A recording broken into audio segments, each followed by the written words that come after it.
Well, thank you. That worked well. We appreciate you joining us this evening. This is a regularly scheduled, called, and convened city council meeting, and we obviously have a room full of people, so it's not too hard to deduct that we're going to be here for a while this evening. So we will try and get you in and out as timely as we possibly can, being respectful of your time and ours as well too. So thank you for joining us this evening. I want to ask Councilman Riley Bettis, if he would, to lead us in the Pledge of Allegiance and then in an invocation, please.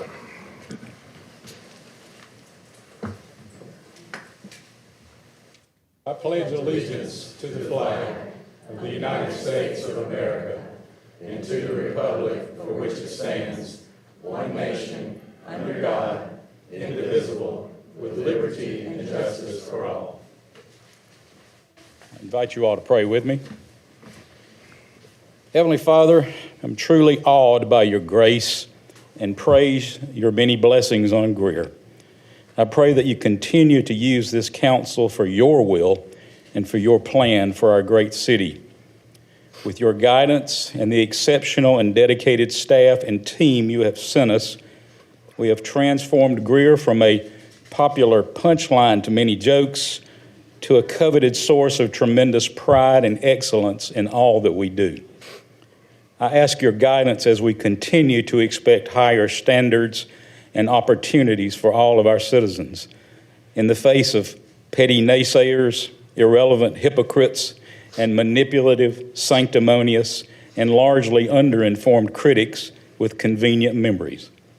Deliver us from jealousy and divisive, vindictive resentment, and help us to accept criticism.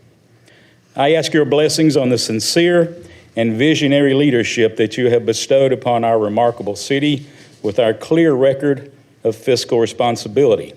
And I ask your grace on these gifted and courageous public servants who have chosen to continue to pursue their fiduciary commitment to hard work for this city with integrity, objectivity, compassion, transparency, and humility. For all the successes and accolades, I humbly credit all of the glory to God. And in the name of my Lord and Savior, Jesus Christ, I pray. Amen. Amen.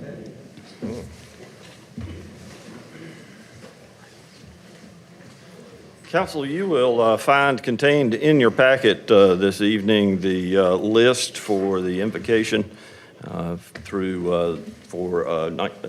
the rest of this year, and then we'll strike a new one here in December. With that, let's move then to, is there any action needed to be taken on, the rest of the meetings already set, are they not? The invocation list? That's just for information at this point? Yes. Thank you, ma'am. With that then, let's move to public forum. Do we have anybody to speak in public forum this evening? No, sir. All right.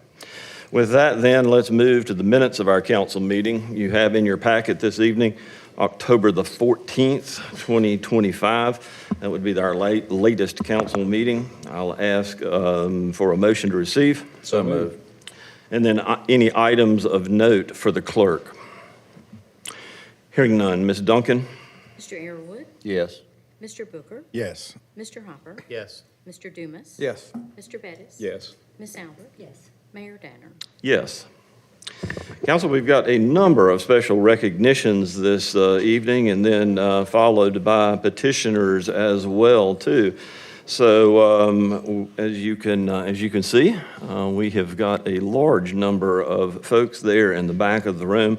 I'm going to take the liberty of adjusting our agenda just a bit because I know we've got some Riverside High School students that have made time to be with us this evening, and we want to recognize them, but they also have some other events at the school tonight, and I understand it is a school night, so we will move them to the top of the list and then give them the opportunity after that to make their way back home or to the school, whichever one they're headed to after that. So with that, I'm going to ask Would you like to join me in the front? Yeah, that would be fine. Okay. If you'll join me in the front, we'll let the folks from Riverside High School start heading this direction.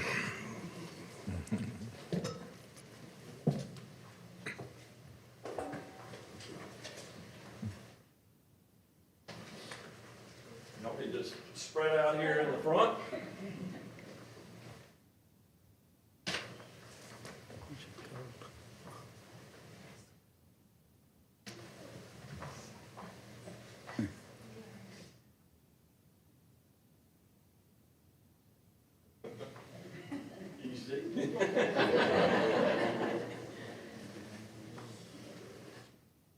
Well, there is a special reason that we are honoring these folks this evening, and I understand that there was, there's how many on the student council, or the council that participated in? 59, I believe. So, good representation this evening, and we want to recognize their efforts, and so I am presenting them with a proclamation this evening that reads, whereas the City of Greer is widely known for its strong sense of community, innovative energy, and generous spirit, and is home to an outstanding educational institution, including Riverside High School, which supports students in their journey of reaching higher standards.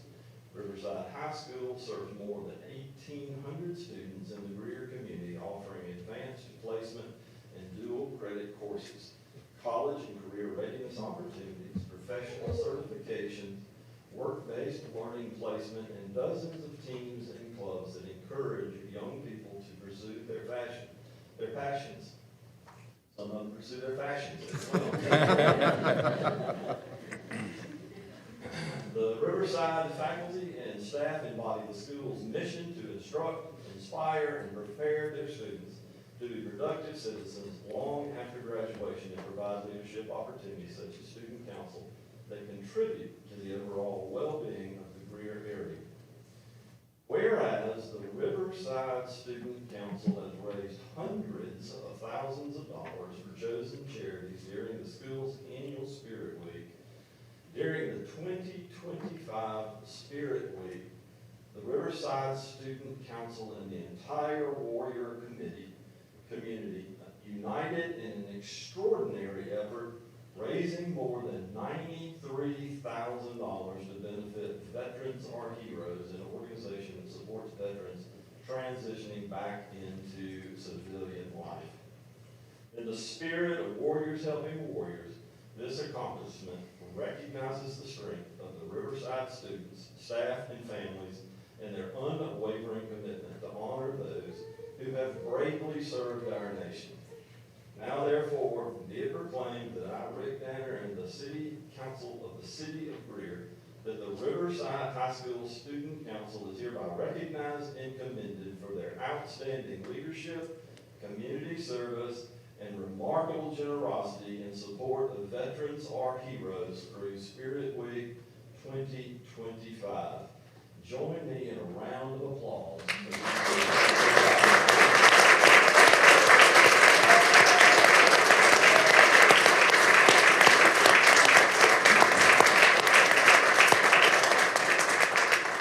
Now, if y'all will part just a bit, I am going to Judy, get up front. Get up front. All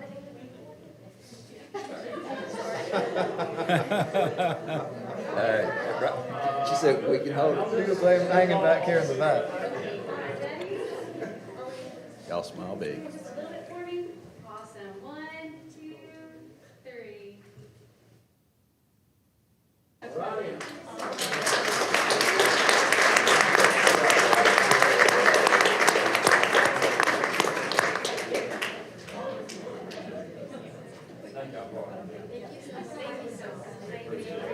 All right, thank you for y'all's efforts.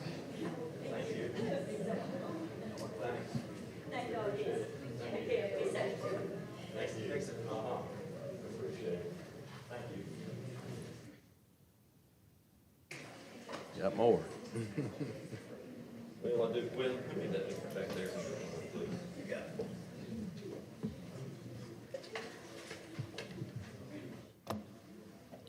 Just hang here so.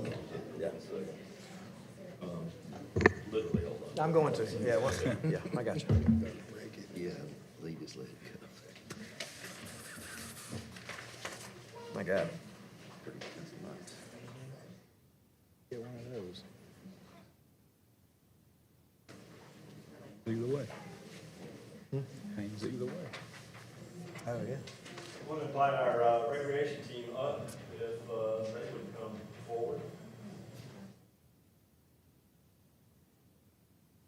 And Tammy Lee, to join us, please.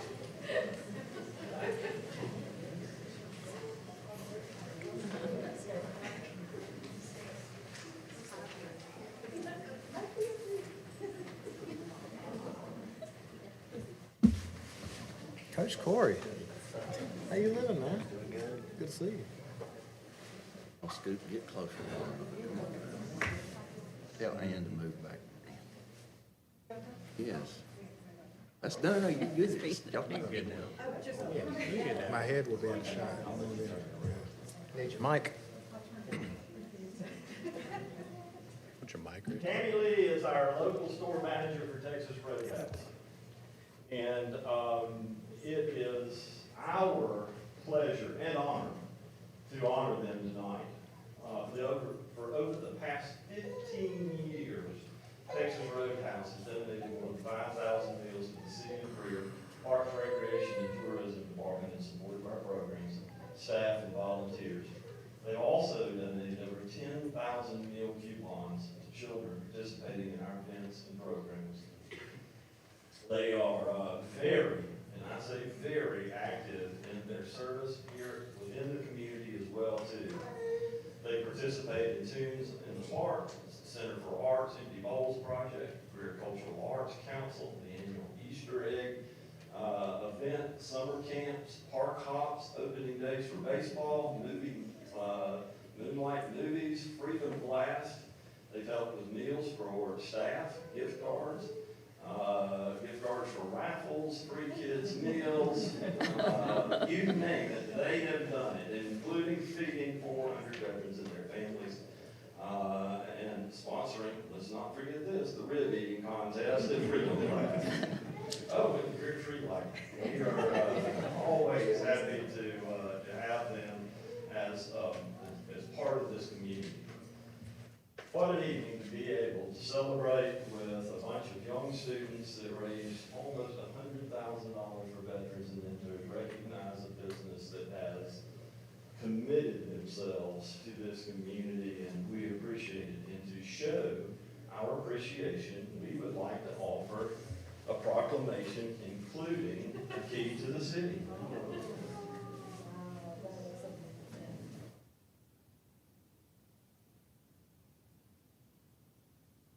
We hope it is. And it reads as such: Texas Roadhouse for their outstanding community service. Whereas the City of Greer recognizes individuals and organizations whose actions reflect the highest standards of civic responsibility, generosity, and community service, Texas Roadhouse, located at 3140 William Hampton Boulevard, has distinguished itself as a thriving business and steadfast partner serving Greer and the surrounding community. Cammy Lee and the team at Texas Roadhouse have demonstrated an extraordinary commitment to serving the people of Greer through acts of kindness, volunteerism, event sponsorship, meal donation, employment opportunities, while providing support for our schools, first responders, nonprofits, and charitable initiatives. Whereas those efforts, Texas Roadhouse has exemplified the value of compassion, partnership, and community spirit that are the foundation of City of Greer's civic pride and strength. The City of Greer wishes to honor Texas Roadhouse for being a true pillar of the community through more than 15 years of dedicated service. This evening, the City Council recognizes this outstanding accomplishment of Texas Roadhouse Taylor's SC. Let's give them a big round of applause.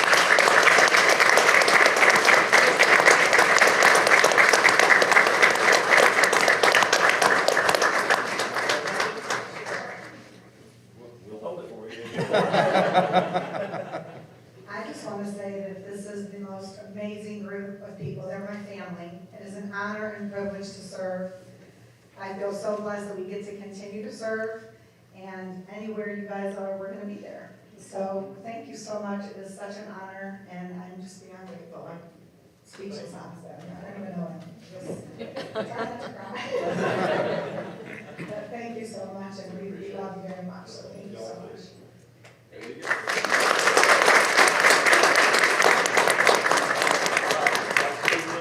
a little bit. Thank you so much.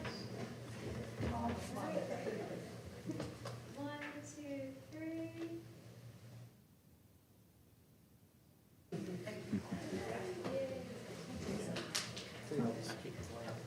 They kicking the point. See you, Coach Corey.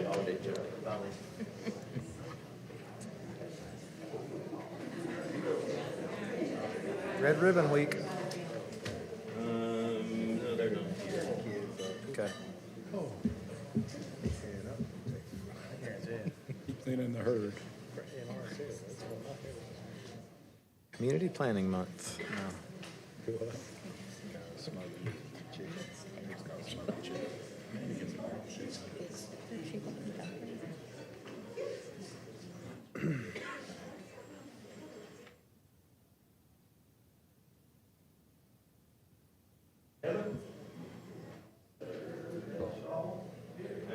Stand in the back, come on up, Heather. Heather is with our Planning and Development Department, and,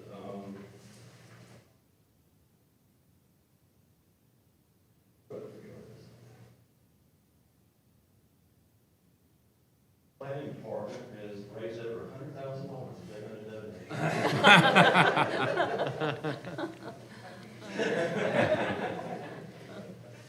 We are appreciative of what you do as well, too, and thank you for your efforts throughout the year. And this is our opportunity to recognize Community Planning Month. This is something that we obviously take very seriously, and have a staff that has grown incrementally through the last years, and we appreciate your efforts, not only in that actual process, but in your activities throughout the region and the nation, actually. And I know those extend well beyond just the design piece of it, as y'all are both active in different things, and the others that are on the staff and couldn't be here this evening as well, too, as we address everything from homeless initiatives to planning new housing development. So this reads, whereas change is constant and affects all cities, towns, suburbs, counties, boroughs, townships, rural areas, and other places, and planners can help navigate this change with data-driven insights and expertise that provide better choices for how people work, live, play, and worship. Whereas community planning provides an opportunity for residents to be meaningfully involved in making choices that determine the future of their community. Full benefits of planning require public, elected, and appointed officials to understand, support, and demand excellence in the planning and plan implementation. Whereas the month of October is designed as National Community Planning Month throughout the United States of America and its territories, and the National Community Planning Month is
Sure.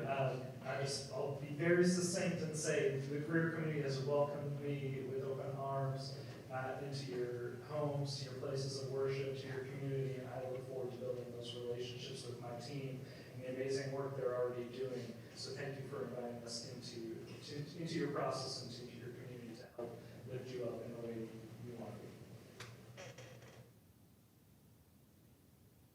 1 minute round of applause.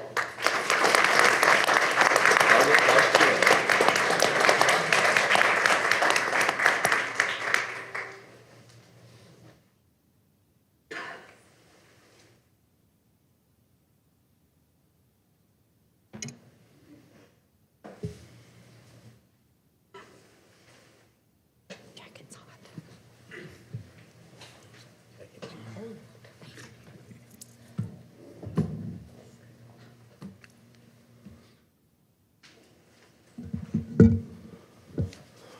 Council, if you'll indulge me here a minute, I need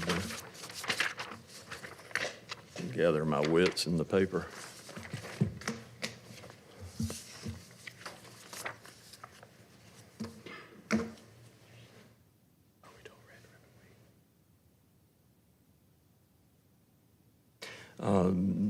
They're not here this evening. Yeah.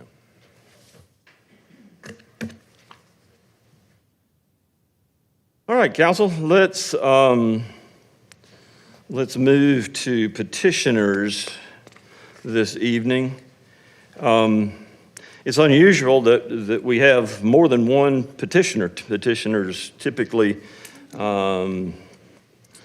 are few and far between, but this evening we have the opportunity to have 4 people that have asked to speak. We set aside a time in our regular meetings for public forum, and that's an opportunity for somebody to come and speak to something that is on the agenda, and we welcome that opportunity and have people that come on a regular basis for that. But a petitioner is one that may have a concern that is not on an upcoming agenda, or they want to make a matter known, can do that by signing up at an appropriate time to be on the agenda, and that is described in our process for doing that. An appearance before council is an opportunity to speak to council. As you may or may not be familiar with, council is here to hear the speaker, and we do not permit council members to enter into the discussion during the course of that, and don't typically reply to questions as well either. That is a follow-up that will take place when we are in an announced meeting and have an opportunity to discuss it. The normal time for speaking at one of our events is typically marked as 3 minutes.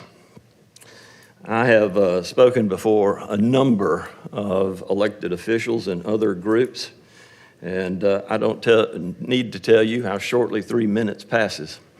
It is tough to make your points sometime within that.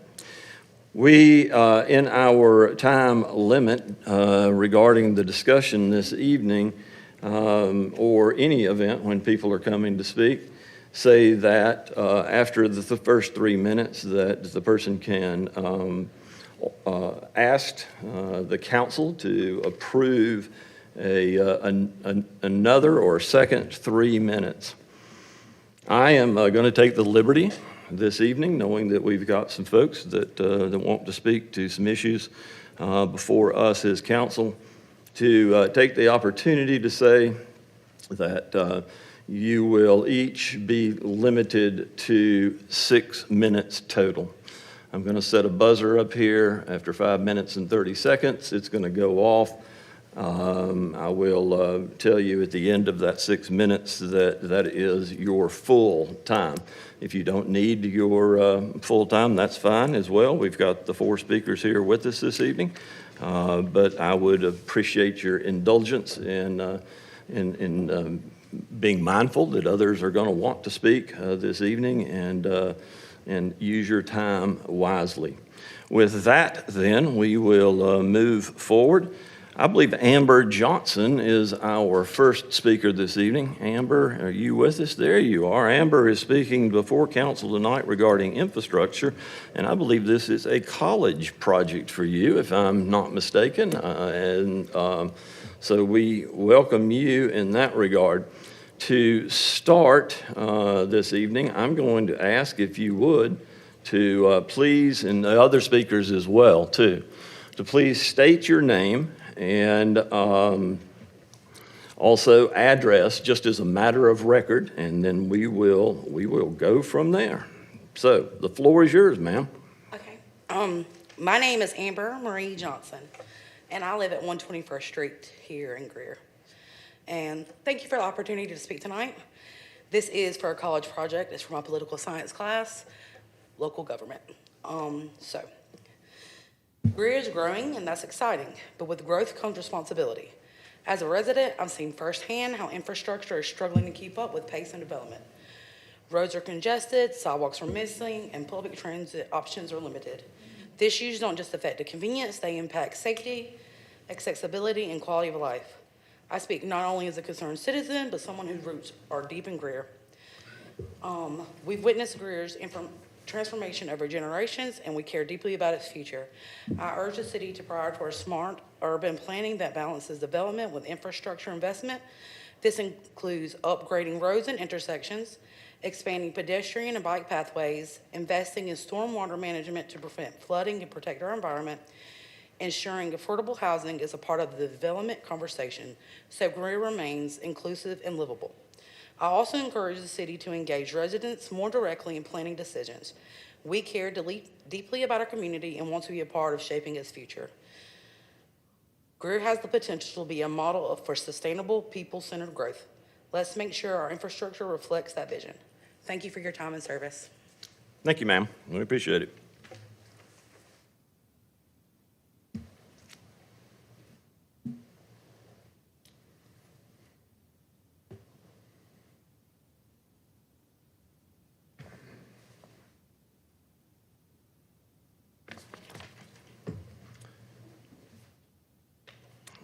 Our next speaker this evening is no stranger to council. Eddie Birch would like to speak before council this evening to share his concerns regarding the Bonds Career Center traffic issue. Mr. Birch, if you'll state your name and address. Good evening, Mayor and Council. I am Eddie Birch of 116 Van Deventer Drive. Thank you for listening to our concerns about traffic in our neighborhood.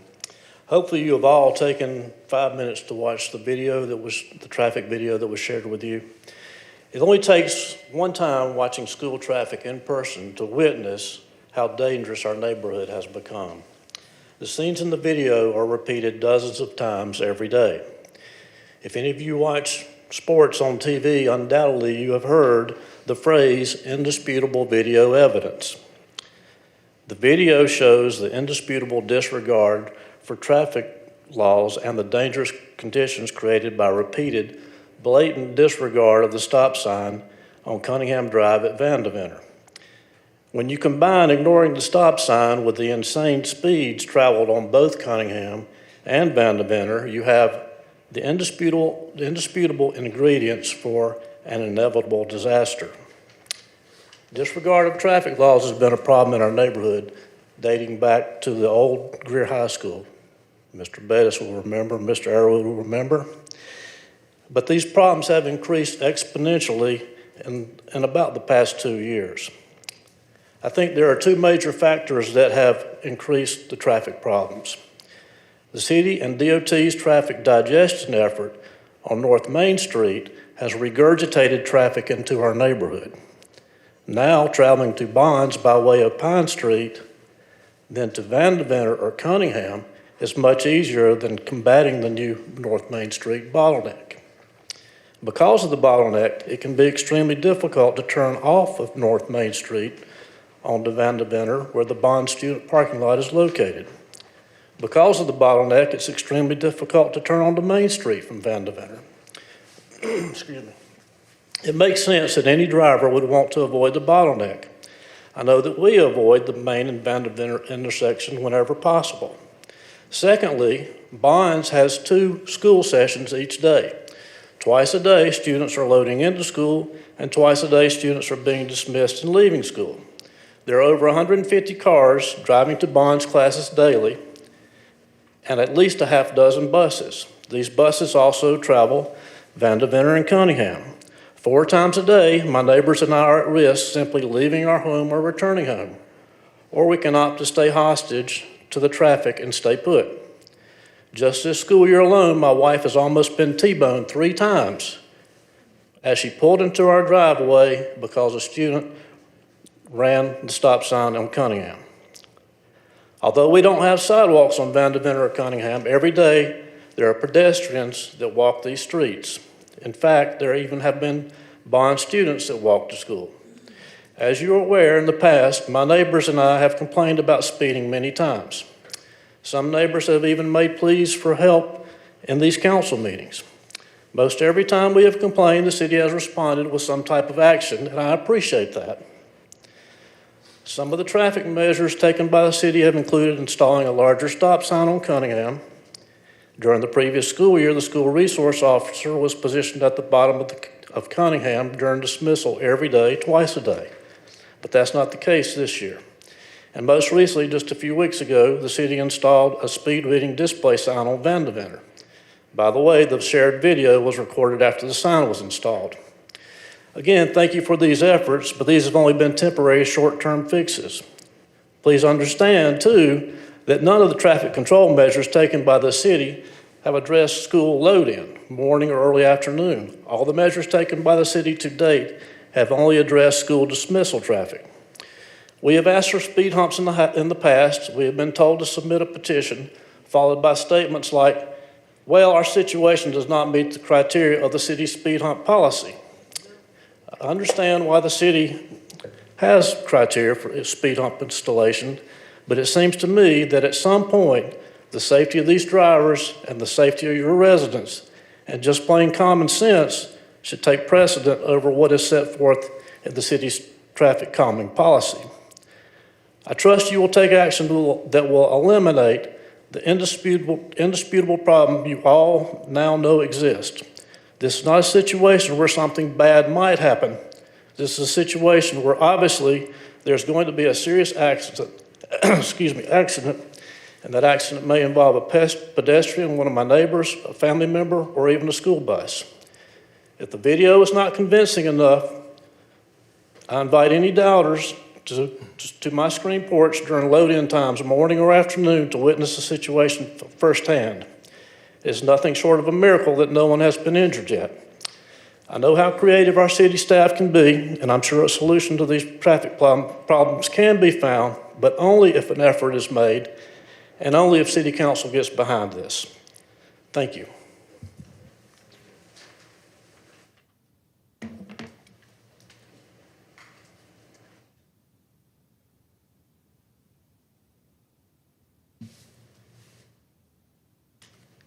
Mr. Buff, Mark Buff is next. He'd like to speak and share his concerns regarding the Bonds Career Center traffic as well, too.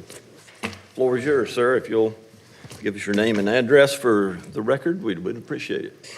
Yes, Mark Buff at 202 Vandeventer. I'm kind of echoing what Eddie said. You know, the videos don't lie. I think I sent some to Andy, and Andy shared with you guys. The neighborhood is having serious ongoing unsafe issues with traffic coming to and from the Bond Center. 4 times a day, we are bombarded with aggressive traffic. 7 to 8, the teachers arrive. 8 to 9, students and buses arrive. 11:30, students exit down Vandeventer and Cunningham. 12 to 1, students and buses arrive. 3:30, students exit aggressively again down Vandeventer and Cunningham. I have documented 73 cases of erratic vehicle behavior since November of last year. This is a small sample. Speeding, 15 to 30 miles per hour over the posted 25 miles an hour speed limit. Buses, 8 per day, 40 per week, sometimes speeding. Passing and racing side by side. Mail carrier called police one time. CPW told me that they hit their sign. A kid was texting when they were working at Pine Street and Van Deventer. Disruptive, loud, obnoxious vehicles with modified mufflers and bass sound that permeates our homes. Some of us work from homes. Some of us work third shift. Running stop sign at Cunningham and Van Deventer, sometimes multiple cars without braking. My neighbor met with the Bond Center leadership and said it's not their responsibility once the students exit the property. However, they instruct the students to exit through Van Deventer and Cunningham. I spoke to the assistant superintendent over the Bond Center. He said the Bond Center has substantial growth. With the growth of Greer, rerouting all traffic to Main Street is an option. He was open to the traffic going to Highway 14 Main Street. The Bond Center can have as many as 300 vehicles entering and exiting the property per day. On weekends, we get football camp, soccer, rugby, track and field add to the traffic. In closing, we're asking the Bond Center traffic enter and exit on Highway 14 Main Street. Also, speed bumps to slow down cut-through traffic. Greer has always been a place where everyone respected one another, but these traffic issues are causing harm to the residents, businesses, churches, restaurants, and our downtown community. Thanks for your time. Thank you, sir.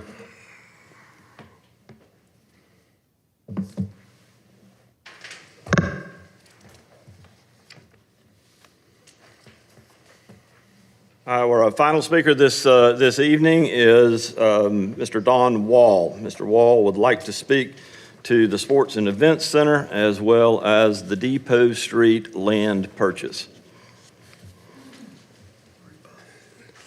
Thank you very much. I am Don Wall, live in 115 Peachtree Drive in Greer. I'm also your former mayor. In need of further introduction, Mr. Mark just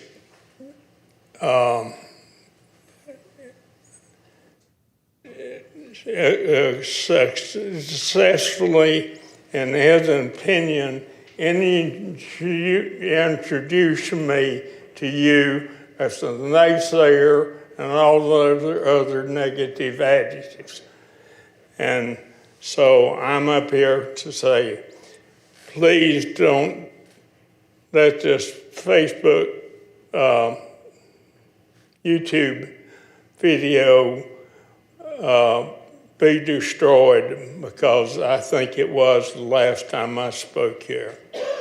I have some speech impediments because of my health, and I'm introducing my neighbor Gerald Bergman, who lives on 102 Peachtree Drive, to read a speech that I've written. Thank you. From Don Wall. I'd like to thank you all for allowing me to speak tonight, unashamed and uncensored, hopefully. I am worried sick about the financial future of this city. Let me tell you a story about a little town called Rock Hill.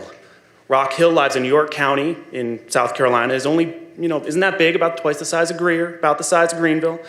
Now, a long time ago, back in 2020, Rock Hill broke ground on a big, giant sports complex. And Rock Hill was to issue $225 million in debt to do so. As many of you might have heard, the project failed miserably due to that debt and went bankrupt, with Rock Hill and York County holding the bag. Fast forward a couple years to a little town called Greer. Greer just broke ground on a big, giant sports complex and is issuing $100 million in debt to do so. I don't know about you, but I see a pattern of trouble. And our current administrator was hired from York County, so perhaps that's part of the pattern as well. I am worried to death about financial planning and leadership. I'm worried that this administration is running wild and not answering to the council or the people. In 2023, I offered to give the city 3 to 4 acres of land in Sunnyside free of charge for recreational use with ingress and egress to 3 separate roads. The mayor told me he would ask the council and get back with me in about 2 months. He said the council didn't want the land. But recently, the city has been buying land for well above market rates where they could have been getting it for free. Did the council permit the mayor to turn down the offer, or was the council even informed? I have heard that the new mayor of this sports complex will be the previous manager at Upward Star Center in Spartanburg, which went out of business. Why are we hiring people with a track record of failure? Mr. Mayor, I remembered you in 1982 when you ran your landscape company. Mr. Danner, I remembered you in 2002 when I lobbied for Greer State Bank to hire you back. Rick and the council, remember me now. Rein in your administration, rethink these projects, and cease this frivolous spending. Thank you, Don Wall. Thank you, sir.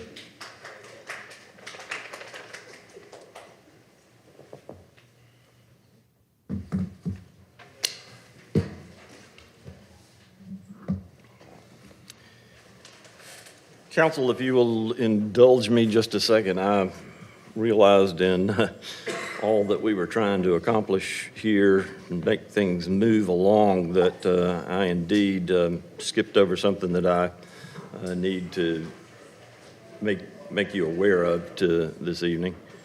We'll let those folks leave as they wish.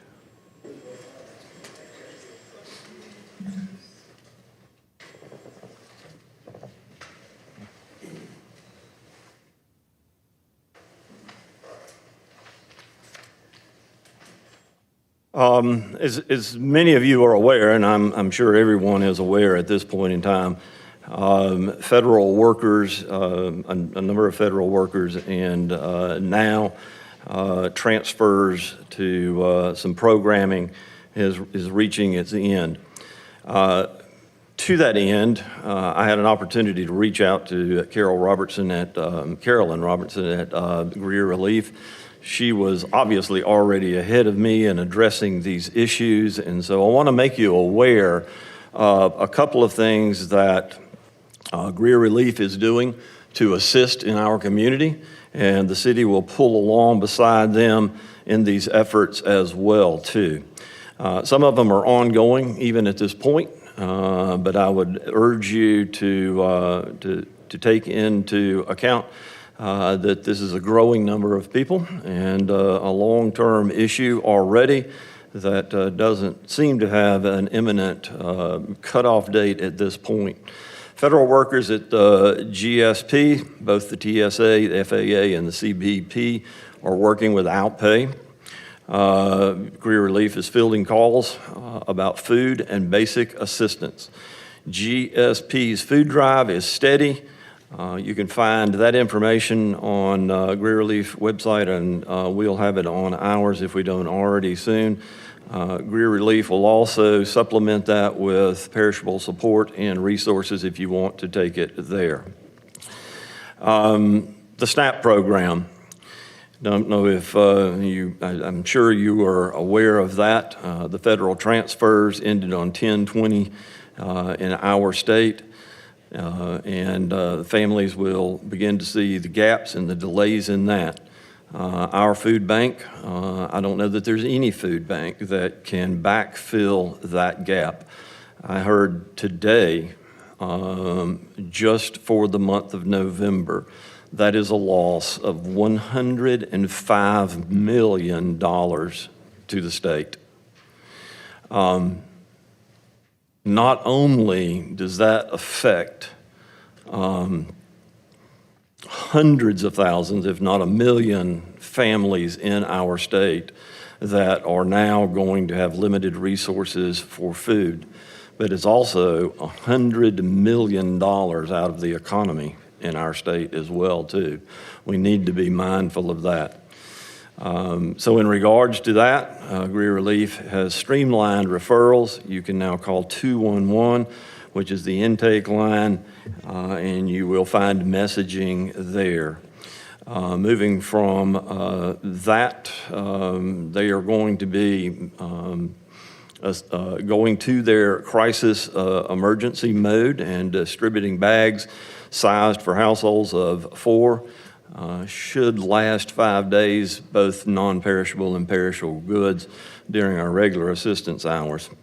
There are a couple of questions that will need to be answered, including if you're already a SNAP recipient and regarding your residence.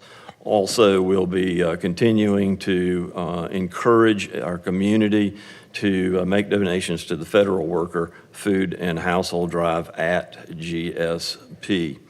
Again, if you are a resident and want to help others, Greer Relief would be the best place to start. You can take them food or emergency assistance. You can point residents that need immediate help to 211. There's also a lot of other opportunities that can be made.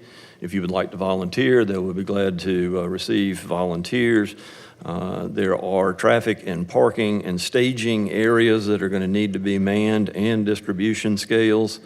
And also you may want to, if you own a business or are part of a business here in town, certainly we may want to consider micro grants, $5,000 to $10,000 for food or assistance that will help these families facing a food gap and also other things that are coming about because of this situation. Also, you can encourage corporate partners as well to join this effort. On behalf of the City of Greer, Greer is working closely with Greer Relief and the community partners to ensure families and federal employees affected by the federal shutdown know where to turn for help. If you or someone you know needs food or emergency assistance, call 211 or Greer Relief at 864-848-5355. They will continue coordinating with local agencies to keep support available while Washington works towards a resolution. Please be mindful of this. As y'all are aware, our soup kitchen, our Greer Relief, and the food ministry, Daily Bread Ministry, and others are doing their best. But this is a situation that will strain not only their budgets, but their banks of food, and we're going to need to help them in that effort. So please be mindful of that. With that then, council, let's move to departmental reports. They are contained in your packet. You have those as normal. Administrator will be glad to help you with those.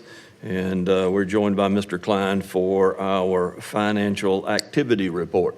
The floor is yours, sir. Thank you. Good evening, Mayor and Council. Financial performance summary for September 2025. Starting in the general fund, we had a cash balance of $15,388,000. We had year-to-date revenues of $2,534,000. Year-to-date expenditures of $12,508,000. We are currently 1% under budget. We had an unfavorable revenue benchmark variance of $796,999, a favorable expenditure benchmark variance of $278,989, with an overall unfavorable benchmark variance of $518,000. Moving on to hospitality fund, we had a cash balance of $3,216,921, year-to-date revenue of $1,017,000, and year-to-date expenditures of $66,376. Finally, stormwater fund, we had a cash balance of $3,683,570, year-to-date revenue of $45,000, and year-to-date expenditures of $100,989. With that, I'd be happy to stand for any questions. Thank you, sir. Council, floor is open for discussion or questions. The revenue on the hospitality dollars. Yes, sir. Where is it tracking with projected?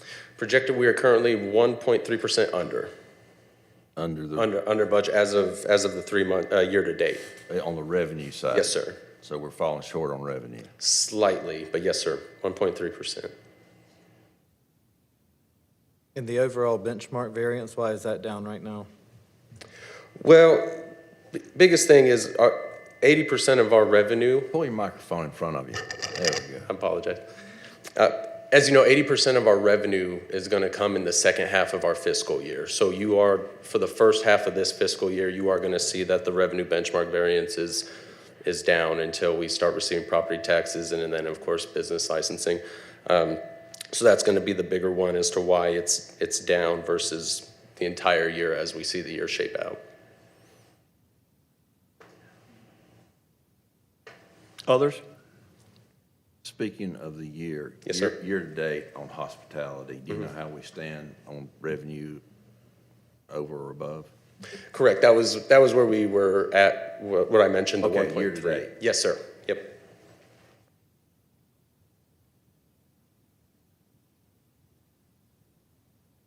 Thank you, sir.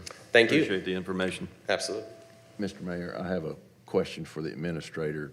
I could not find in the fire department activity report, it may just be because we have a new format about the EMS response times and us having to provide, if it's in there, somebody after the meeting, let me know. If not, just email me the. Yes, sir. I also had one thing to tell the city administrator. If you would have staff check on for the towers and haulers, they've talked about the increase for their fees and different things like that to be competitive with the hauls and the tows going on the highway. If we could check on the city rate and make sure that it's where it needs to be, and if it needs to be adjusted, to go ahead and start working on that. Sir. Mr. Merriman, the floor is yours. Thank you. While I've got some PRT staff that are still in here, I want to thank them for their support and leadership, as well as council and our communications team, and really everybody else that pulled together for the dedication of the Lonnie McGee Field at Greer City Stadium. Monday, October 20th, the community gathered to honor a local legend.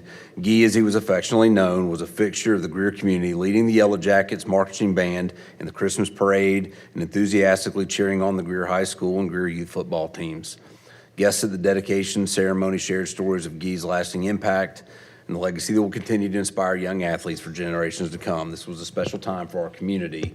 I want to thank council for your willingness to do that and your leadership in doing that, and of course, our staff for hitting the ground running and making sure that it got done and got done to the highest level that this council expects. So thank you very much. Reminder, the general election will be Tuesday, November 4th from 7 to 7 at your registered voting location. And if you are a Star Wars fan, if you are a Greer fan, Greer, City of Greer, or in general, both, make sure you come out to see the Swamp Rabbits play on Saturday, November 9th. That is Greer night at the Swamp Rabbits, but it's also Star Wars night, so it's one of their more popular nights. One of the Greer School choirs will be singing the national anthem. Greer Relief will be the organization of the night, which will receive their charitable donations. So if you go to hockey games, you do the chuck-a-puck, and you do those kind of things, proceeds will benefit Greer Relief. And we will have a hometown hero recognized. So if you're interested in attending, the discounted ticket link is swamprabbits.com/Greer. All are welcome to attend. So if you'd like to come and support the city and all its businesses, kids, and community entities, I'd encourage you to do that. Mr. Mayor, Council, that concludes my report. Thank you, sir.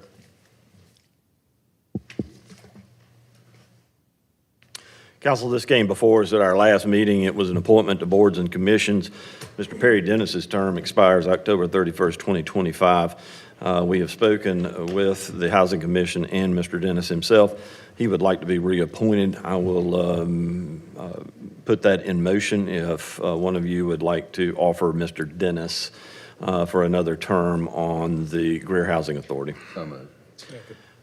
Got a motion and a second. Any discussion in that regard? Hearing none, Ms. Duncan. Mr. Arrowood, Yes. Mr. Booker, Yes. Mr. Hopper, Yes. Mr. Dumas. Yes. Mr. Bettis. Yes. Ms. Albert. Yes. Mayor Danner. Yes. Council, let's move to items of new business, the first of which before us this evening is award recommendation.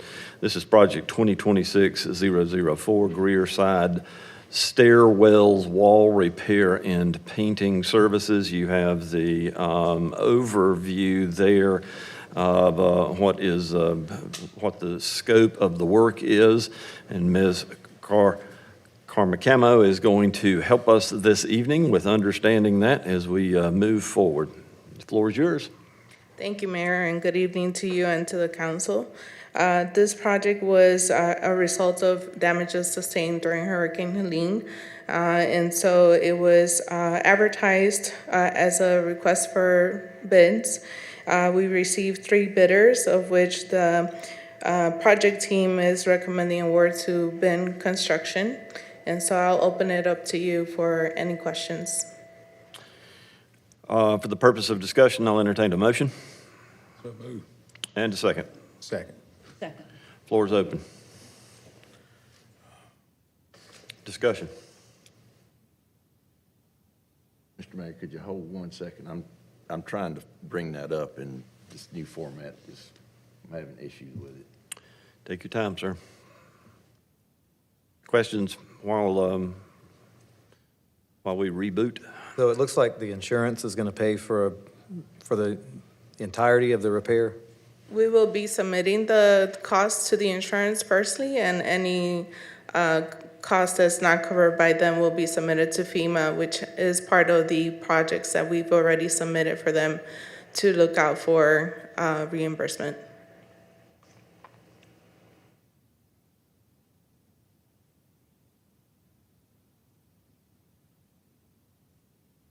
Others?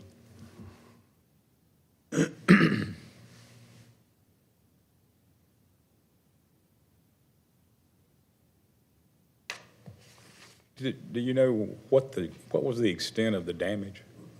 I'll invite the project team to answer those questions for you. Jurgenheimer, you want to help us with that one, sir? There was substantial wind pressure on the glass, so the glass actually bowed in. There was water protrusion that came down the walls, so all those had to be repainted. The seals had to be replaced. Some of the flooring in the stairwell has warped a little bit. It had some water damage as well. That'll be refinished and repaired as well. This is all in the stairwell? Yes, sir. Both stairwells received damage, and we're going to be refinishing both stairwells. I guess my other question is there an appreciable difference in your perception of the job that either one of the 2 bidders would do? Well, I not having experience with them, so I don't know. We had to get some references, and we're confident that we're going to get good work out of it. The other issue that they had was with the scaffolding. It was hard to find somebody that was able to get in there with the scaffolding and at a reasonable cost. A lot of these folks, when we did our pre-bid meeting, came in and the cost that they were estimating to put the scaffolding was pretty steep. This was a reasonable amount that they're asking for, or they're submitting in their bid. So both of the 2 bidders fulfilled what you were looking for in a company to do the work? Yes, sir. Well, it looks like the prudent thing to do would take the lesser expensive. Yeah. They're both local, so that's a good thing. That's what we try to do, yes, sir. Others? Mr. Airwood? Oh, I'm good now. I've got it. Okay. Finally. All right. Questions? Comments? Discussion? Ms. Duncan? Mr. Arrowood, Yes. Mr. Booker, Yes. Mr. Hopper, Yes. Mr. Dumas. Yes. Mr. Bettis. Yes. Ms. Albert. Yes. Mayor Danner. Yes. If y'all will stay close by. Yeah. Next item before us is the award recommendation for the South Tiger River Greenway Trail Phase 1A, Project 2026-005. Floor is yours. Thank you, sir. And again, this was a solicitation done for a request. Sorry. request for bid as well. We had great participation. 5 companies submitted. The project team reviewed the submittals and are requesting award be made to Foothills Contracting Services, and open it for any questions from the council. For the purpose of discussion, I'll entertain a motion So moved. and a second. Second. Floor is open. So Foothills was your recommendation, is that correct? Correct. So they, and that's good because they're low man on the bid pole. So you're confident that they're capable of doing the program of work requested? Yes, sir. I reached out to Ty Hook, who is the Greenville County, really the Swamp Rabbit Trail. He's responsible for all that. He could not recommend this group higher. Really? He said they've had great experience. He's done considerable amount of work with them. They're a pleasure to work for. You should know. What is the extent of the work? Well, this will be our first phase, first 1A. It's going to start at the parking lot at the park that's currently existing. We're going to have 2 offshoots that will take us on concrete up about 1,000 feet of concrete trail heading back towards the lake. And then after about 1,000 feet, it'll pick up the boardwalk for about another 350 feet. That's phase 1A. Phase 1B will pick up from that point on at some future time and carry it on out to the lake. Are we talking about at Country Club Park or, okay. Yes. So just to the left of the first field when you come in the We'll go drive? around that first field, around the back of it, partially up towards the other ball field on the hillside, and carry you out towards the lake, along the riverside. And this will all be part of 1A? Yes, sir. Do we know, as far as linear feet, how much we're going to? Yeah, you had about 1,000 linear feet of concrete and about 350 feet of boardwalk. And then the rest of the plan, if we stick to it and we pick it up at another date, it's going to all be boardwalk. The rest, boardwalk and natural terrain out to the lake. Then there's another course that we'd like to do at some point that would take us up underneath the bridge there at Country Club Road and end up around the golf course. That's the master plan. Is that part of, would that be a phase 2 or 3 or where? Okay. And that'll be taken down in sections also? As far as like 2A, 2B, we're going to kind of do it in the same? We actually have a master plan. I'd be happy to show it to you. We've got what we'd hope to end up with at the end of this. But this first phase is really kind of the anchor. Yeah, I'd love to see the plan. Yes, sir. Please email that to us. I haven't seen anything as far as a plan to look at and say, I like this or don't like that. We actually held, we had a community viewing for the plan. It's been a while back though. And I can't remember exactly how long ago it was, about 6 months, 8 months ago. Yeah. I think what we'll provide council is, as much as the question is the phasing component of it, so we can start thinking through the budgeting piece of it. So we will make sure that the phasing piece of it is what's very clear to council. So we'll make sure you have all of that. Yeah, and here again, I know I'm going to, this is not directly related, but there's a lot of stuff our staff could do just to open up the area besides hiring somebody to put in a trail. Because if you don't open it up and you put in a trail, you're just kind of walking along with a bunch of limbs and vines and stuff that impedes your view and all the things that we would like to accomplish with that. So we need to make sure we're looking at that. Wasn't there a trails group that came out and assisted us with doing some clearing? The portion that goes up the hill towards it, that was actually cleared by this trails group. And there's another, just a real rough, rustic trail that spurs off of that. And what is their acronym? You gotta. Okay. They were utilizing there was actually a roadway out there. Are we utilizing any of that? Because it goes by, there's a really old structure on that property. Are we doing anything with it? Not on this phase of not on this little jaunt here just goes along the river. There is a natural trail that's kind of worn in because folks have been walking back there for years, but it's not part of the road. So it's not going to go by that old house or old building? I think in the future, we're talking about, and I don't know what phase that would be. But now it doesn't get up to that far? Oh, yes, it goes all the way up to the driving range. Not phase one. No, phase one. So it's barely getting us in the woods. It's, Well, it's making it accessible for people to use it.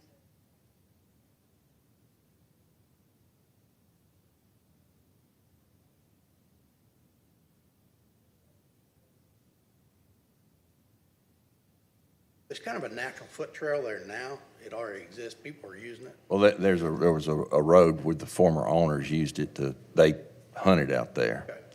But, okay. Others? What's the access plan for this phase? I know For the this park. phase, it'll come right off the existing parking lot.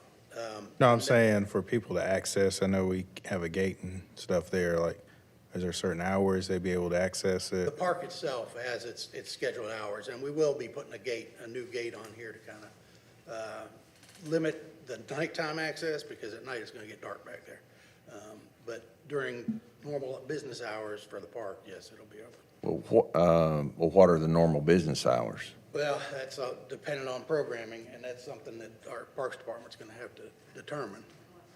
The trail will actually, we're actually putting in, we're leaving the gate that's there now, and we're putting another gate on the other side of that parking lot, and you'll see it in the master plan. And I apologize because y'all, this has been a master plan for some time that's been shared. So we should have put it back out to you before tonight. But there's another gate that will be put, so we can open the outer gate, let people come in and park, and we will close it at dusk. So every day it will be open in the morning and it will be closed at dusk. And that will be, we'll actually have our golf course staff that will help us do that too, because they are also on the same hours. Okay, now I know that because this all connects with the country club park. Yes. That although I thought it was supposed to be opened up for free play when nobody's using it, but the gate's closed when there's not games or practice going on. That's correct. These are hospitality fields, so they're However, for tournament play, people league play. park outside the gates, and then they have, so it's the same thing if somebody wants to come in, pick up that end of the trail and go in, right? Because we have a little kayak launch down there where you can access the river, right? When you put in a kayak launch, you actually have to have a takeout. No. Oh. Now, don't we have? You could do that. You could put your kayak in there. A Yeah, lot of people go fishing there. My question is, we've got a park that on one end we're saying there's limited access. On the other side, that we're saying you don't even have access to this park, but people already do. I'm not aware of it. I mean, you're talking about the parcel that we bought that's adjacent to the golf course? No, I'm talking about Country Club Park. Okay. Was people went by there the other evening, and there's just people parked outside the gate. They go play and fish and do all. Well, yeah. So, are we going to want to control if we start getting folks coming from that side, going back over into the park, going into the whatever park we're going to call this? Well, again, the gate will serve as a barrier for that as best we can. I mean, we don't have fences around our fields, but the gate will serve as that barrier. And then at dusk, we'll lock the gate, and then we'll lock the exterior gate, so we'll actually have two. And in the morning, we'll open it back up so people will have access to come back in. And I guess, but once they find access to the river, it doesn't matter. They would be trespassing, I guess. Well, once right. they came on to dry land, but you can be on the. They could.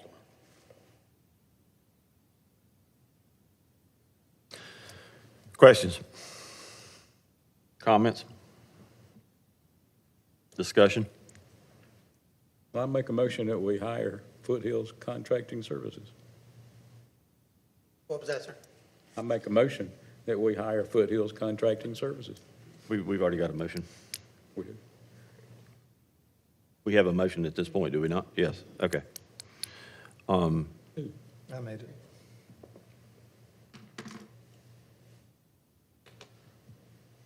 Any other thoughts? Hearing none. Ms. Duncan? Mr. Airwood, Yes. Mr. Booker, Yes. Mr. Hopper, Yes. Mr. Dumas. Yes. Mr. Bettis. Yes. Ms. Albert. Yes. Mayor Danner. Yes. Thank y'all. All of you that participated in that.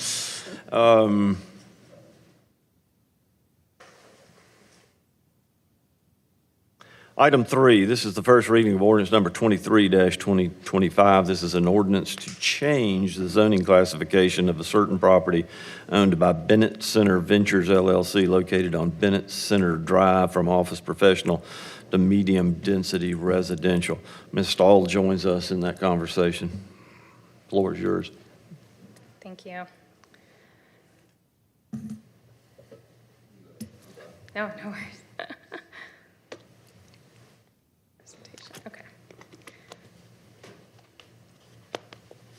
All right, good evening. This is ordinance 23-2025. The address is Bennett Center Drive. The existing zoning is office professional, and the request is to rezone to medium-density residential with the intent of building a townhome development. Here's the aerial of the parcel. Here's the a location map just showing the proximity of the parcel to Wade Hampton and the library and the post office. Here's the zoning map. Again, the parcel is currently zoned office professional, and it is adjacent to medium density residential. Here's the future land use. It is suburban commercial. And here's a photo of existing conditions at the site. Once again, the request is to rezone to medium-density residential. The surrounding land uses are office and residential. Staff recommend approval, and Planning Commission also recommended approval. Thank you, ma'am. For the purpose of discussion, I'll entertain a motion to receive. So moved. And a second. Second. Floor is open for discussion. So this is going to be a townhome development, is that what you said? Yes, that is the intent. All right. Do you know what materials they're going to finish the exterior with? I do not, but the applicant is here. If you'd like me to invite him up. By show of hand, is the owner or representative of the owner of the property with us this evening or project? Would you like to address council?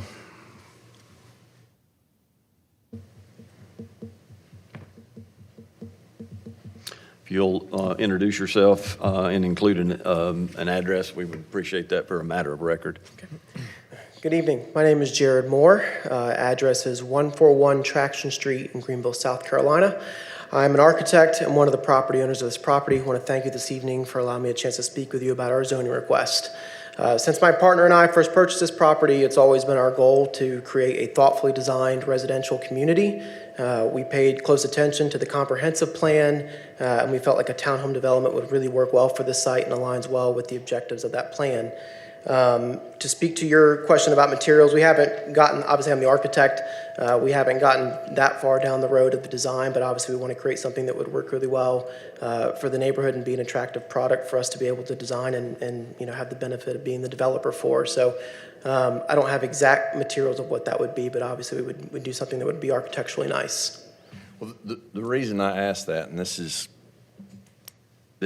I guess more for staff, but before we implemented the UDO, which you will be working with, we were for townhomes, and correct me if I'm wrong, that it kind of fell in a no man's land, and it had to, I guess, be a planned development. Is that correct? Design review district. Yeah. Design review. And in the regulations about that, it gave you a list of exterior finishes. Vinyl was excluded. And the reason it was excluded is because you drive by a lot of these townhome subdivisions now and you just see the vinyl looks like a mess. And I didn't know because I've asked planning staff about this, to look into I guess the prohibition or the restricted use of vinyl siding on especially buildings like that when you'll get an entire blank backside. Yeah. I agree, and just to be clear, I mean, I don't have the intention of using vinyl. I've designed many multifamily projects across a bunch of towns in South Carolina, and I never once have we decided to, it's just, I think it was something, I've seen a lot of projects in the past get used, but many developers and architects now, I mean, you've got, brick at the base, some fiber cement, or what we call hardy board. That's a typical, it's a siding material, but it's a fiber cement product, not vinyl. So but that's what I would expect to see for this project.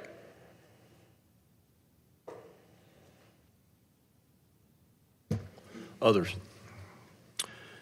Questions? Comments? Further discussion? Thank you, sir, for joining us. Ms. Duncan? Mr. Airwood, Yes. Mr. Booker, Yes. Mr. Hopper, Yes. Mr. Dumas, Yes. Mr. Bettis. Yes. Ms. Albert. Yes. Mayor Danner. Yes. Mr. Mayor, I have one request of the city administrator. While we're in this neighborhood, I'd like for you to have staff look at the feasibility of removing those stop signs behind the library on Aaron Tippin, where nobody stops, Maybe they could put them down on Vanderbilt. and there's no reason to stop.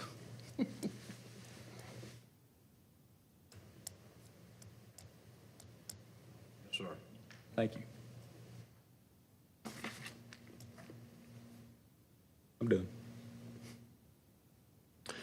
Next item before us this evening, council, is first reading of ordinance number 24-2025. This is an ordinance to change the zoning classification of a certain property owned by Dennis Kiff and Emily Kiff, located at 205 West Arlington Avenue, from suburban neighborhood to traditional neighborhood.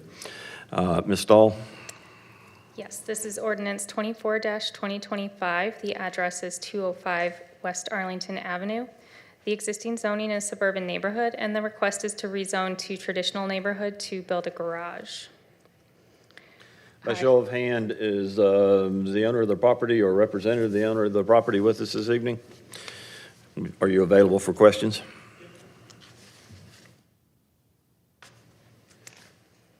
For the purpose of discussion, I'll entertain a motion to receive.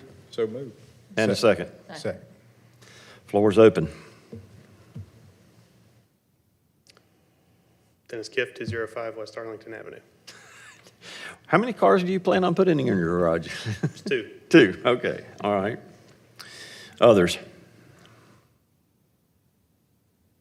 And what was the reasoning for the rezoning? Currently, it's zoned with 10 feet setbacks. We'd like to place the garage where our existing shed is, which is well within that, so have to rezone to 5. Questions? Discussion? Comments? Thank you, sir. I appreciate it. Ms. Duncan? Mr. Airwood, Yes. Mr. Booker, Yes. Mr. Hopper, Yes. Mr. Dumas. Yes. Mr. Bettis. Yes. Ms. Albert. Yes. Mayor Danner. Yes. Council, the last item before us this evening is the first, and thank you, Ms. Stahl, first and final reading of Resolution 20-2025. This is a resolution approving the opioid settlement funding distribution in compliance with the South Carolina Opioid Recovery Act. That's covered by South Carolina Code 115810. Katrina Woodruff, Ms. Woodruff, joins us for that discussion. Floor is yours, ma'am. Thank you. Good evening, Mayor and Council. I'll start with a brief update on our SCORF funds.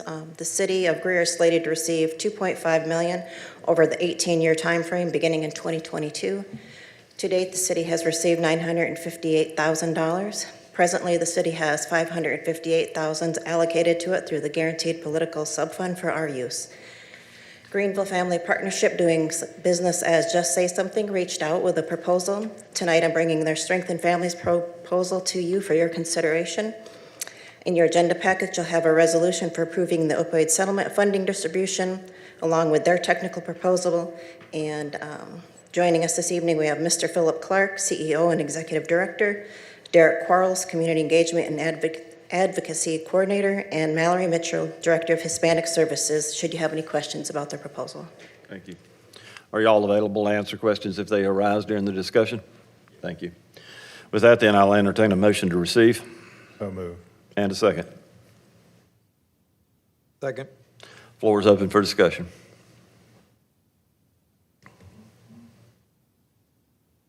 Questions? I guess the obvious question is, could we have a little bit of an idea of what this funding will do for this organization? Floor is yours, sir.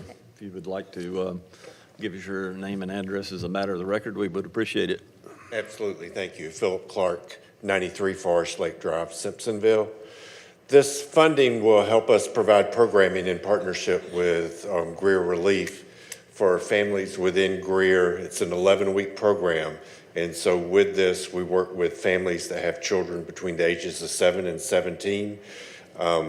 Consistently starting with a family meal, having the family eat with each other. Every week, we help with transportation, we provide childcare. Those are the two biggest hurdles we hear from people parenting programs, that they need transportation and childcare. So our goal with this program is to remove any and all barriers that a family may have. So this will provide us the opportunity to bring this program to Greer proper. We're already in Spartanburg Districts 5 and 6, and we're in Greenville County as well, mainly on the west side of town. Will you be hiring a lot of new people to do this? No, sir. We already have a team that can do this. We actually have 5 of these programs going on right now, so this would help be an expansion into Greer. Each one of those programs takes 9 people to put on, and so this would be to support those individuals as well as incentives for the families. The reason I ask is because I noticed of the 40,000, almost 28,000 is going to personnel. So it's very personnel heavy because of the guidelines and fidelity rules that we have to follow for the program as set forth by Children's Trust of South Carolina. And so we have one site coordinator. Then what happens is they eat. Once the families have finished their meal, we have a minimum of 2 child caregivers that we have to retain. Then the parents go one way with 2 group leaders or coaches. The older kids go one way with 2 coaches, and then the younger kids go one way with 2 coaches. And so it's very hands-on, and that we're working with each group within the family on the same skills, just at their level. And then we come back at the end of the night and spend time doing an activity for the family as a whole, whether we're introducing family meetings, family discussions, rules, consequences, those kind of projects for the families. And so we provide them with homework, so to speak, and then we're engaging them within the week to see how they're doing and to see if they need any additional assistance. Our goal with this program, too, is to remove any and all obstacles. We're also, as part of the graduation, we help provide the families with support that they may need otherwise from other organizations. So these people that will be given an additional 28,000, they're already being paid. So they're contract employees. So we have approximately 14 employees at Just Say Something, and we have another 60 or so out in the community that we contract with for services. So these would be part of our contract people that we already use. Anyone that leads any of these sessions has to attend a 2-day training in Columbia to be certified to be trainers for this particular program. Our evaluation results from other programs of this is we've helped reduce anxiety and depression in our young people. We've strengthened family bonding and family communication, and parent efficacy has increased greatly as a result of attending this program. I'm somewhat confused, and if I'm missing something, please let me know, because I'm not seeing everything I would like to see. But these dollars are from opioid settlement, correct? Yes. Where is it in here that we're getting, I mean, I understand you're taking a whole family, but so an individual can't be part of this? No, sir. They have to have an individual with a child between the ages of 7 and 17. There's a requirement to be part of this program. They have to have a child between the ages of 7 and 17. Opioids. No, sir, this is a preventive effort. This is one of the strategies that the SCORF board has put forward to be preventative. What does SCORF stand for? South Carolina Opioid Recovery Fund. It's the opioid settlement money that has come into the state. Every municipality and county receives funding based on their income. Where do you get your families for this? I mean, where do We they- recruit, with our partnership with Greer Relief, we recruit families that go there for services. We already have a small group of moms participating in our Triple P program, which is Positive Parenting Program, that we're recruiting them and their families to do this extra step for this additional programming. Are the meetings held there at Greer Relief on Berry? Yes, ma'am. It will be at Greer Relief. Let's expand the scope of this conversation, because I know Ms. Robertson's with us and Mr. Quarles are with us. Would y'all both care to come and speak to this matter?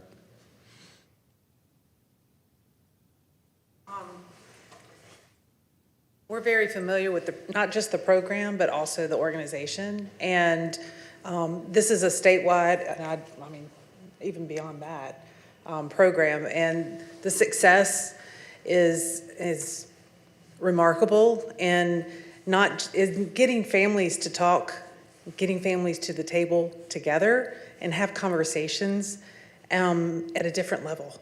So this is really trying to make sure that these families are healthy and communicate, and being able to have the topics that they are at each of those levels. And y'all, these are elementary school kids talking about financial stability along with their parents the same night. And then again, they're going home, they have homework they have to do, and then they come back the next week and there's a different topic. So this is not focused on opioid addiction prevention or getting people off opioids. It's preventing use. This is looking So- holistically to make sure that that doesn't. Right. You're trying to teach a family that should already know how to be a family and tell their kids. But how big of a problem is elementary kids addicted to opioids? I'm gonna let you take that. And that's a great question. So kids don't start with just opioids. The first thing they do is pick up a cigarette or a vape, and then it leads to other avenues of drugs. Once they hit that first cigarette or that first vape, they get a high that they've never experienced before. Because they have an addictive personality, correct? Potentially. It could, if it's just like heart disease is passed on from generation to generation, so is addiction. So some people are more predisposed to addiction than others. And so we're working with families that most likely are already within a system somewhere that they need that extra help. And so we're there to provide that. What is your organization's primary source of funding? Fundraisers, grants, contracts, it varies. They scrap just like we do. Are you getting any other of these opioid funds from any other municipalities? No, sir. We do get it from SCORF itself as part of the money that's available to communities. We received a project grant of $1.4 million for our statewide efforts of what we do, as well as our partners that we have locally. So with that, half of that money goes to NAMI Greenville, Mental Health America Greenville County, who also manages 988. It goes to RISE Prevention, it goes to Unity Health on Main, and it goes to Compass of Carolina. because it takes all of us together, working together to keep families from suffering from addiction. Our families, the issues they face are larger than any one entity can manage or help with by itself. So we have to partner and work together. So who does do the opioid addiction program? So prevention programs just say Not prevention. I mean, if you've got someone who is addicted, where do they go? So then they go to treatment. And so there's multiple treatment places all over Greenville County, all over the country. Some take insurance, some don't, some are in hotels, some are in other buildings. I mean, it's just, and then there's a government system that you're probably familiar with, the Forrester Center over in Spartanburg, And the in Greer. Phoenix Center in Greer. Well, Forster and Greer. And yeah, they have a branch office at Greer Relief. And so that's part of DAODAS, which is the state system, also called the 301 system. They're the ones that are charged per county to help with treatment and recovery. How long is this program that you've defined here? Is it something that, obviously, it's not done around here, or it's not done in our city, but is there other places where you can pull statistics from and say, okay, this family who had a first grade child, a third grade child, and a fifth grade child, and we came in and taught them how to be a family, and now these kids are finishing high school and they're not smoking and they're not whatever. We do have anecdotal stories that we can tell. Statistics, not anecdotal. So when it comes to prevention, that's one of those things, one of those intangible things that we cannot say 100% that because they attend this program that they're not going to be addicted. And I hate to be such a naysayer, but you know, and you mentioned smoking and vaping. Well, we had a big thing about you shouldn't smoke, you shouldn't smoke, you shouldn't smoke, you shouldn't smoke. People still smoke. Mm-hmm. So, and it was out there every day. It's illegal for kids to buy that kind of stuff. And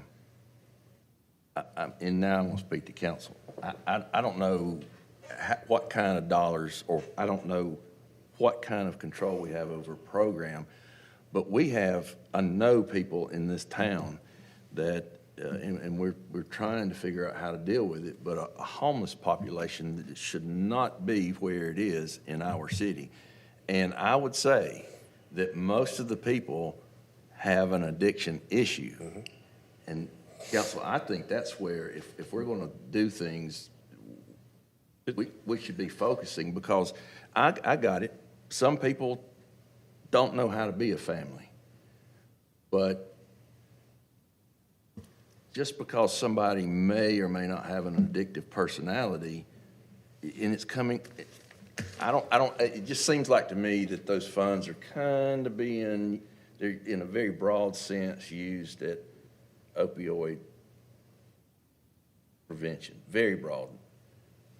These are also use it or lose it funding. So we just don't have discretion, carte blanche to what we can do. And I think Mr. Quarles can give us some more insight into how these programs address issues in communities that are most helped by, or at least helped by some of these programs. And I don't think any of us would deny that opioid use doesn't need to be addressed, but there are other means beyond these dollars that can be used for that, if I'm not mistaken. You're right. I'm Derek Quarles, and let me just say that, Mr. Earl, when you said that families should not be families, I think you may want to, in my humble opinion, backtrack. And I say that because there are so many families or people that grow up without family structure. They grow up without knowing how to sit down with their mom and dad. Mom and dad is not there working 3 and 4 jobs just to make ends meet, especially in this current economy. And so when you talk about people should know how to be families. Just stop. Don't lecture to me.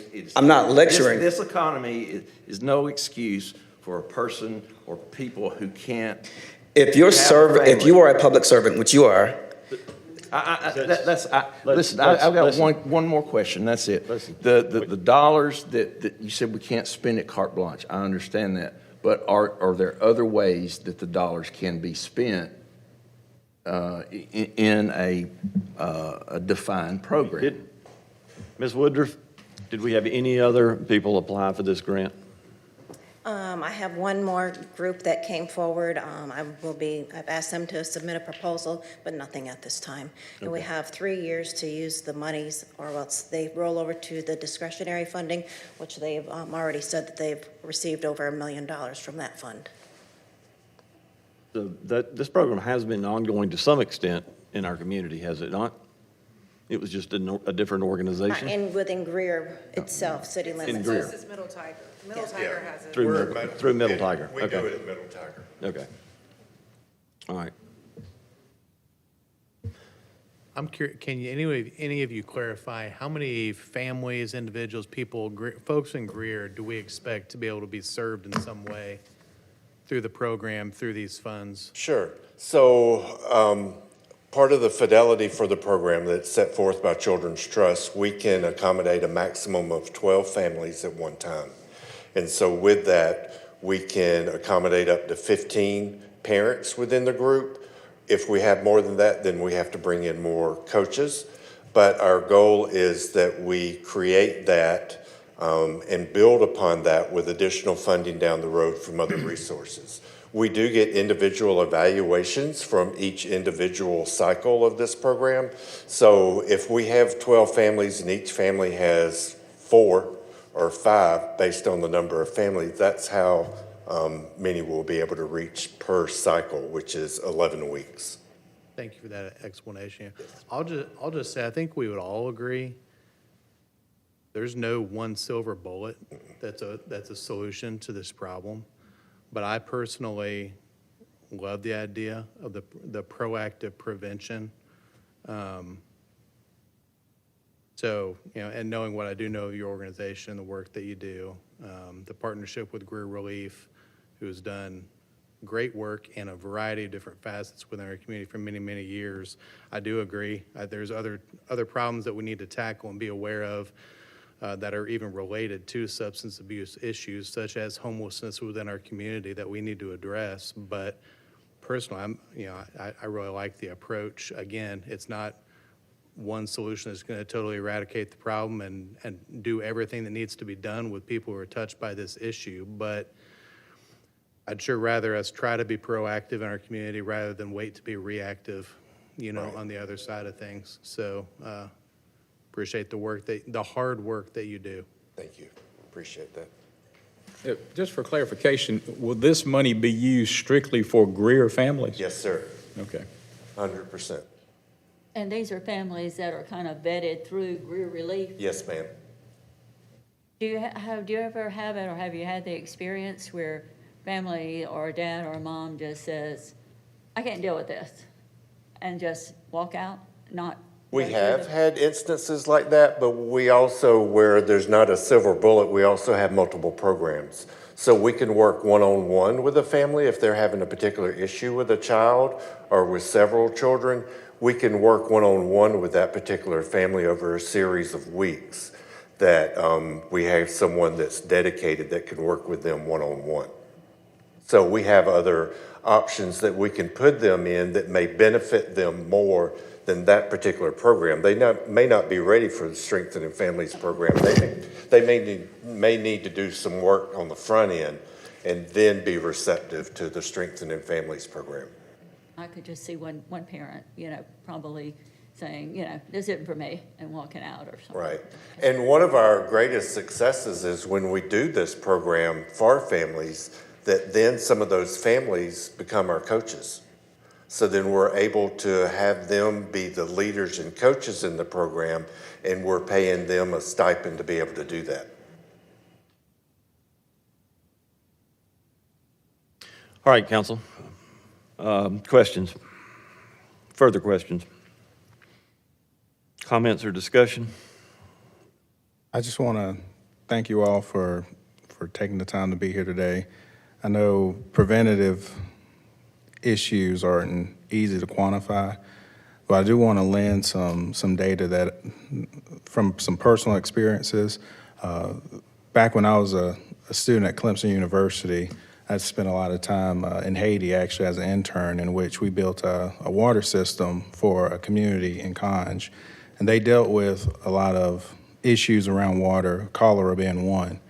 And speaking of the preventative maintenance side, what we found out over the years was that if you put this information to the children's hands, over time they would take it back to the parents. The parents would understand the need to be clean or the need of this water system to be maintained, so that when we put the infrastructure in, it just wasn't put in and forgotten about.